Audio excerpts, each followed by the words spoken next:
We're welcoming Giorgio Ferrè from Allegro, who is going to talk about very interesting things around ESD shift level verification. Giorgio is a principal design and development engineer at Allegro MicroSystems. He's passionate about driving innovation in design methodology. We can assess that, obviously, and if you talk with him, you'll see that. With 20 years experience in the semiconductor industry, he possesses deep understanding of the challenges and opportunity in this field. Spent 16 years at ST as a CAD engineer, and that provided you invaluable practical experience. So also contributed to marketing, business development initiatives at ST and other companies, giving him a well-rounded perspective in the industry. So you're graduated in Politecnico di Milano with a degree in electronics engineering. Yeah, that's me. And welcome. Okay, so welcome everybody. Today I will talk about the ESD verification methodology we have in place at Allegro MicroSystem. I think that due to time constraints, I can skip the introduction. You did a very good job introducing me, so let me go ahead. So today this is the agenda. I will briefly introduce my company to you. Then we will discuss the current methodology, ESD methodology we have in place at Allegro MicroSystems. And then we'll talk about a new ESD check we are working on, and then some final remarks about this. So I want to introduce Allegro MicroSystems because I don't know if you are familiar with my company. My company has a long history in the semiconductor business. It was founded in 1990. He's based in Manchester, New Hampshire, and he went few years back. He went public, and we are leading global provider of high-performing sensing and power ICs. So we are developing solutions to meet the demanding needs of our industrial automotive customers. So we're contributing to a safer, cleaner, more autonomous, and more reliable future. And as I said, we have a long history, and thanks to these decades of experience, we've established ourselves as market leaders in some key areas like the magnetic sensing technology, high voltage power ICs, and motor drivers. And these are the solutions you want to have when you're dealing with high performance sensing. You're dealing with precise measurement, efficient power conversion, and also reliable motor control. So we can say that Allegro is pushing out the boundaries of semiconductor technology to meet the new wave of innovation in markets like robotics, automotive, automation, and clean energy. Not only that, we also proud ourselves with the collaboration and partnership with customers. We discuss with them to understand the unique design challenges they're facing and how to provide the best solutions to them. We have teams spread across the globe. We have an innovation engine which counts more than 500 engineers, and they're working on the latest technology, as you can tell also from the number of active patents that we have. So we can say that Allegro is serious about innovation and moving the world forward. Now let's move on the real topic of this presentation, ESD. What's electrostatic discharge? You probably know better than me. So ESD events are occur when a very high current passes through an IC within a brief period of time. And that, as I said, is trivial. Probably you already know that. But what's important is that if you Google this, you look over the internet, you do some research, you will see that more than 30% of the IC failures are caused by ESD or electro overstress events. And that is resulting in billions of dollars in losses for the industry. At the same time, designers are facing complexity to check and verify these ESD protections. That's why we introduced our methodology. So this is the workflow of our methodology. It's based on some items which are called controllers. And then I will have some specific slides about these controllers. And what you have to do is that you place the controllers in your schematic view. Then you open the Caliber Perk GUI, which will load automatic rules which are designed specifically to work with these controllers. Then the designers have just to press one button and they will get the results. Now, with this report, they can work on this report on their own or preferred with the ESD team to review the errors. Some of them will be false errors, so they can waive this kind of errors, but then they need to start working on the real errors. So they will go back at the beginning. So they will work on the schematic to fix the real errors, and then they will run the checks again. So this back and forth process is a continuous loop till hopefully at the end you won't have any more errors left. So what are the benefits of this methodology? Why we introduced this in Allegro? Because basically when designers are facing ESD structure, are working with ESD protections, they're facing complexity because they're working with many circuits, many voltage domains. So it's a very intricate subject. And in Allegro, they were working on debugging these ESD protections on their own. So they were manually debugging this. As you can imagine, this was taking a lot of time and it was really prone to errors. So we leveraged Caliber Perk, and by using Caliber Perk, we were able to provide simple automatic checks to verify basically three things.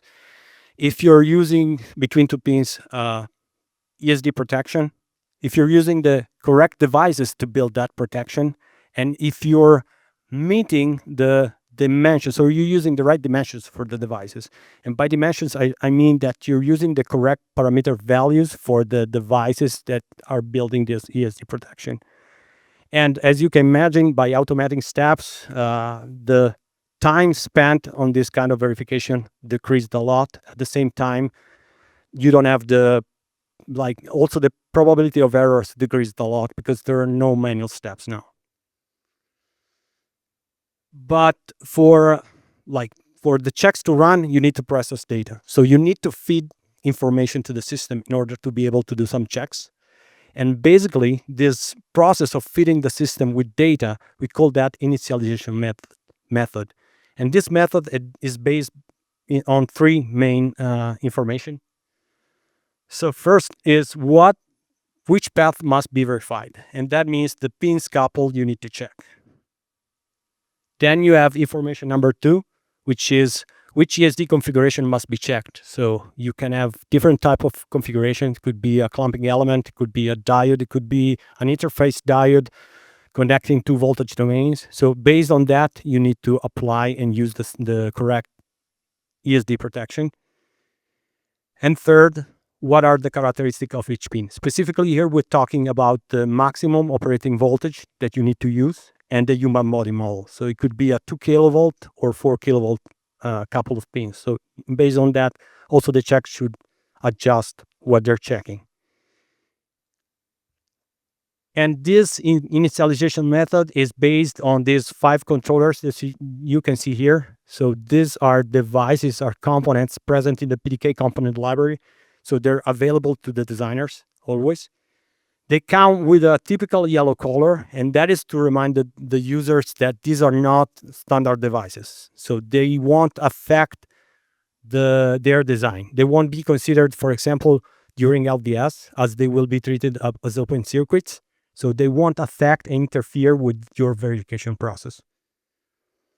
And they come with symbols, like a symbolic view as several terminals. So what you need to do, you just need to place them in your schematic of the ESD architecture, of the ESD protection that you need to work on. And by doing that, if you think about it, you're feeding the system with information number one. So you're telling the system what are the pin couples that you need to check. Then we have controller, different controllers. Each controller is for a specific ESD configurations. We cover in the most common cases like input-output, interface, ESD supply. So based on the controller you're placing, basically you're telling the system what are the configuration you want to check. And if you think about the 3 information set that I was discussing, this covers the information number 2. And then, of course, the symbolic view comes with CDF properties, and the users can edit these properties, inserting the values and data, like regarding, for example, the human body model, the HPM. And by doing this, we're covering the third set of information. And for example, here, the example of ESD IO controller, and here the property windows that you can use to edit the data. So this covers the checks, the information set, but one other thing that we worked on, because in our case, we understood that, as I said at the beginning, designers were facing complexity, many different circuitries. So we didn't develop something that was able to check one single ESD protection, one single device, but we were able to provide a solution that is able to give the list of all the devices which are building the ESD protection, so the entire chain. And as you can see here, we ran the check, and here you can see, I don't know if you can see that clearly, but all the devices found between two pins, the two pins are reported here. And also, by able to build the chain, we are also able to detect the total voltage that the chain, the ESD protection, is able to sustain. In this case, instead, we shorted one of the devices, the pins of one device is composing this chain. As you can see now, the check is reporting only 3 devices, and even the protection, the total voltage, has changed. And this was very useful for designers, because now they can understand why, like, the voltage is not met, and why is not met, because they can, like, investigate the entire chain link. One other cool feature is that the check is able to go down in the hierarchy. So, for example, in this case, usually the protection are built and placed inside the pad ring, which is this ring that stands on the that surrounds the core of the circuit. But in our checks, even if you place one of the devices inside of the core, the circuit, the checks will be able to verify that. Like in this case, you have DMOS used in backdiode configuration. And if we look at the next slide, you will see that even if this device was present in the core of the IC, the check was able to detect that and is reported perfectly. So this is the list of rules that we have. And you can see that we have some rules which are basically pre-checks, the one with the _init suffix. And those are only checks that we use to guide the users, to guide the designers in how to place the controllers correctly in their schematic. But mostly the core of our methodology is based on these 5 rules that you see here. And if you take a look at what is checking, you will understand that we are able, as I said at the beginning, to verify if the ESD protection is there, if you're using the right components to build that ESD protection based on the configuration you're using, if you're using the right dimensions, for example, the right width and length for the transistor you're using to build this chain of protection, and also if you're able to meet the constraints for what concerns the MOV, so the maximum operating voltage, and the HPM, so the human body model. We have 2 types of errors.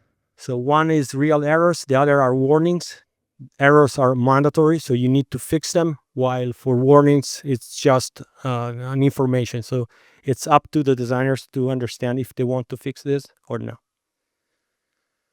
This is covering what we have in Allegro. Now let's move to the new ESD checks we're working on together with Siemens. And before moving to the controller, I want to give you this concept about the ESD design window. The ESD design window is basically the safe operating zone of your device. So here, for example, you have the VDD, which is the standard operating voltage of your circuit, of your ESD protections. And then you have two levels, IT2 and VT2. And basically, if you meet those levels, those current and voltage levels, you will have a failure.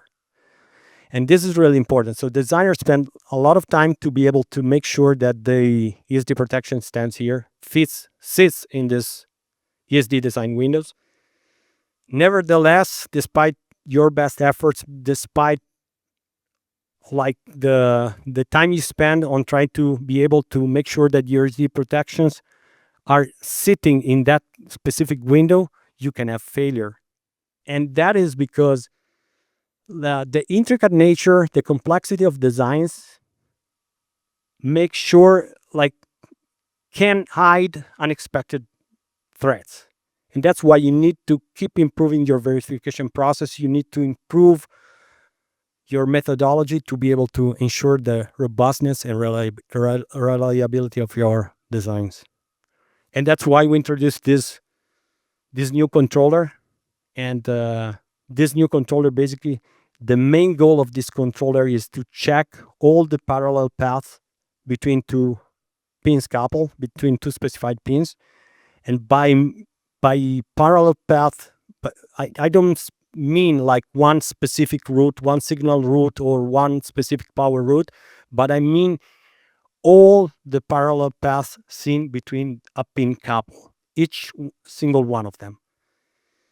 And once we have those, we have identified the paths, then the check will build up, will sum up all the breakdown voltage of all the devices found for each specific path. And by doing that, you will end up with the total breakdown voltage for each path. Now, once we have that, we can identify the one with the lowest voltage, and that will be the weakest link in the chain. And that is crucial because as I said before, you can have hidden paths that can act as an unintended ESD protections. And that means that they're not supposed to handle specific like higher voltage stress, and they can fail before the ESD protection is started to work. So that is why it's crucial, and it is very important for us to introduce this new check, which will be able to identify the weakest link in the chain. And that is, for example, an example of the real results that this is still in development, but we are progressing to come up with a solution very, very soon. And as you can see, even in this case, you have the weakest link, and also you have the specified all the devices composing this weakest link with also an information about the total voltage, which is seen between the spin couples. And these results are also directly actionable because you can use the tracing property of the caliber RVE to investigate and understand why you have this weakest link by looking inside of the schematic. And that concludes my presentation. So final remarks. I did good, huh? I did super good. So ESD protections are important. As we said, these are really important. And so the possibility to verify the presence of a robust ESD path using automatic ESD checks reduces time that you spend on debugging these ESD protections, and also decrease the probability of errors. So this is very good. And also that this new check that examined all possible design paths is critical because, as I said before, you can have unexpected paths that can potentially fail before the ESD protections become active or they are even triggered. And that is all. If you have any questions, just let me know. Very good. Keep it. You may have questions. Do we have questions for Giorgio? Yes.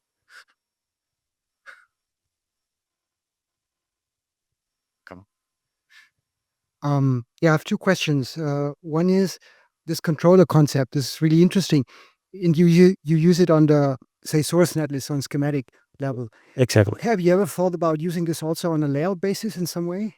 Yeah, actually there's we're working on that, but at the moment we switch because of priority to this new controller, but layout it will be in the next step. So we want to use also the same approach for layout and also to be able to understand the current density and this kind of analysis. Yeah, like perk LDL, Yeah, exactly. whatever, Exactly. Yeah, PRC, CD, whatever. exactly. Second question, the last thing that you showed regarding this adding up of the breakdown voltages, is that, can you comment on the intended technology that you're focusing on? Now we're focusing on BCD. On BCD, Yeah. some intermediate voltages or whatever. Yes. Okay. Yeah. Okay, thanks. Thank you. Any other questions? Nope. Well, thank you, Giorgio. Very interesting. Thanks.